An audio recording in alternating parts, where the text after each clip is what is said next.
What is going on, YouTube people? New York Cards of Comics here. A little refreshing to actually go back and talk about the Paul Skenes one of one. Probably not for the last time because this thing's going to go for sale, and obviously we'll have to cover all that nonsense. But who would have known if you would have told me a week ago that doing another Skenes one of one video would have been the lighthearted reprieve that I need in the sports card world at the moment. I would have said, boy, it must have been a wild back half of the week, and I would not have been wrong. This article went up early Saturday morning over at the New York Times / The Athletic. They were able to do an exclusive one-on-one sit-down with the family and the kid. So, hopefully this puts the rest, it won't, but maybe a little bit more, the conspiracy theories on, does the kid even exist? Is this just all make-believe? I will link to this article in the description down below. I have a subscription to The Athletic. You may or may not need one to read this. I know sometimes they put articles free and sometimes they paywall them, so I will not spoil this whole thing.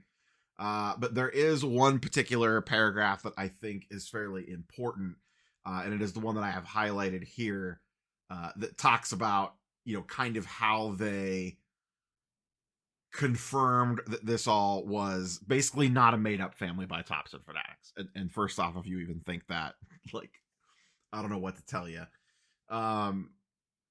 So they met the family. They verified independently on socials that these people actually do exist and weren't paid actors or some crazy nonsense. And they had visual confirmation of the boy with the redemption card and the actual card itself prior to it being graded. This is a pretty feel-good story, honestly. Just kind of reading through the whole thing this morning while I was fixing breakfast before I head out for a card show. And like I said, it was kind of the little breath of fresh air that I needed after a crappy back half of this week in the hobby space.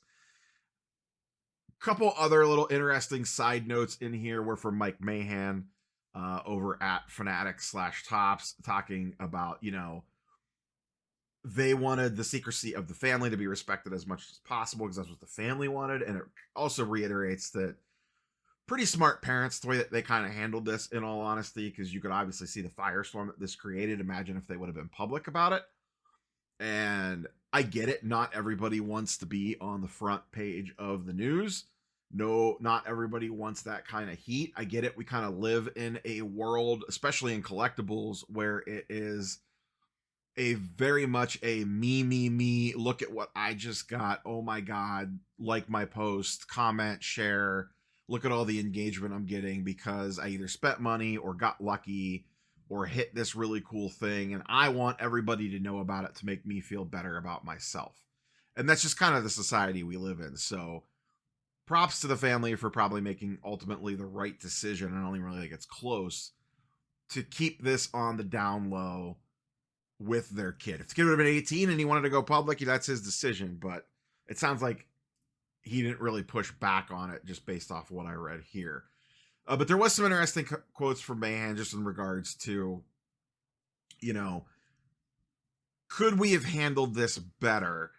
And overall, he defends the way that they handled it, but did say there are some things that they could potentially tweak or do better, or they had some learning experiences from this. Now, he does not go into detail on what those are. And, from the very beginning, I've said, I think that the story is 100% true. I think Topps embellished some things, and the marketing department worked overtime on this to work every single angle that they possibly could, which is what they should do. They're a business. They want to promote themselves. This is the biggest card in the modern hobby until next week. So I get them wanting to blow this thing up. My major criticism is, and has been, the timing. Why did it take 20 some days? And they actually hint about, the whole, how box prices were going up and They hadn't gone public with it yet. And they do, and I side-eyed this one quite a bit. They're like, yes, we sold out of boxes. We weren't selling them, so, kind of wash our hands of it. But I don't know. Yeah, sure, Topps wasn't directly profiting off of it, but a lot of breakers were selling the boxes for inflated current market value because the box prices kept climbing up. A lot of people spent money on boxes from the time that Topps knew that it was redeemed until they went public, and those boxes were artificially inflated with people chasing a card that could not be pulled. And hopefully that's one, like I said, he did not go into details on things that they would like to tweak. I hope that that's one of them. And I was going to talk about this tomorrow in the weekly sports card market update, and I'll probably still mention it there. I did notice the Topps, one of the Topps Ohtani Dynasty Blacks was hit, the 101 MLB logo patch. And they announced it right away. They did a post on social that said, hey, the 101 MLB logo man Ohtani was redeemed yesterday. And that was encouraging to see. That makes me think, okay, we kind of heard what was going on here. And I discussed this in a video earlier about the social media posts that they had in regards to after the card had already been claimed.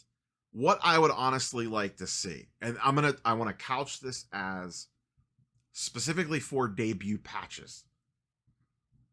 I honestly think, and I know this is going to be ass backwards from everything that we've been complaining about in the hobby, I do think all the debut patches should be redemptions.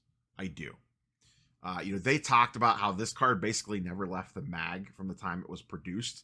Skenes signed it with it still being in the mag. Obviously, they took the lid off. But these are extremely high value cards. Even the low end players, like the guys that are up for like one inning, go for $3 or $4 grand. Do you really want most of these shipped around the country through the traditional redemption process? Do you want them in packs getting banged around? They're super thick cards.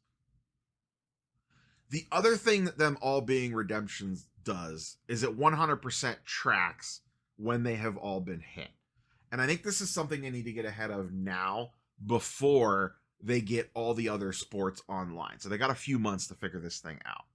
And the template that I would use, and a few commenters reminded me of this, do exactly what you did for the Superfractor 1-of-1 Bowman scandal that they had. If you remember, there was a bunch of duplicate Superfractors that got out there.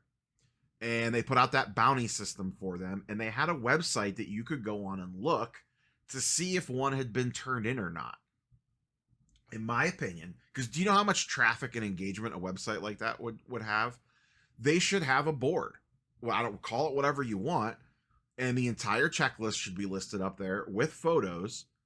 And when it's redeemed, within 24 hours of redemption, maybe someone submits the redemption and then Topps confirms it. And then once it's been confirmed that it's good, within 24 to 48 hours or maybe a business day, whatever, it then check marks a box on the website and says this was redeemed on, December 25th, 2024. Obviously it would be the pull date. It would be the redemption date. And then maybe the really big ones they post on social, on their Instagram. They would love the engagement that would get. Hey, the Skenes has been hit. Hey, this has been hit. The Cooper flag has been hit. And then everybody knows. Everyone's on the same page. Everybody knows what's been pulled. They know when it's been pulled. They can make informed decisions. It's very transparent. And everyone's identity is still protected. They do not have to let it know where it got hit at, who hit it, how it got hit, where it's going for sale. None of that stuff. But people know that it has been pulled. And they have got to do, and Mahan talks about this in the article, they've got to do a better job at transparency. That is the main thing. And I think that was brought to light with this whole story. Hopefully, that is one of Topps and Fanatics' big takeaways from this is this should have been one of the best stories of the year, and it turned into conspiracy nonsense, some of it justifiable. And they have to repair that relationship between Topps and Fanatics and the hobby at large. And one of the ways that you do that is communication and transparency. And I think that would be a really good way to handle the debut patches going forward. They're only live in Breakers Delight anyway. So it's not like you're drastically shifting a bunch of products around. There are already redemptions in retail, hobby, and jumbo format. The only product that they're live in is Breakers Delight. So sorry about your luck, Breakers Delight, for the whatever percentage of them that you get. Just make those redemptions too. Put a website together. It wouldn't probably be very hard to do. Like I said, take a day or two to verify it, whatever. But then the entire hobby is on the same page. You can make informed purchasing decisions, whether that's buying a box, buying into a break, whatever. So good to see that we get even more confirmation on what a lot of us already believed, that this does seem to be all on the up and up. I am sure people will still have problems with this. And hopefully Topps and Fanatics learn some valuable lessons in this, and it gets fixed before everything goes live with the other sports coming online and more of these debut patches happening. The Cooper Flag one is going to be a massive chase for basketball, assuming it exists. That's a big assumption by me, but I mean, come on. And then when you get into football, those are going to be huge chases. Get on top of this now. Figure it out. You got a little bit of time before the next baseball release. So, curious for your thoughts and comments down below. Like I said, encourage you to go check out the full article. There's a lot of stuff that I left out, but I think I covered the very, very key points of this. There's some good quotes in there from the parents and even from the kid himself. So, that's all I got. Catch boys and girls on the next one. Peace.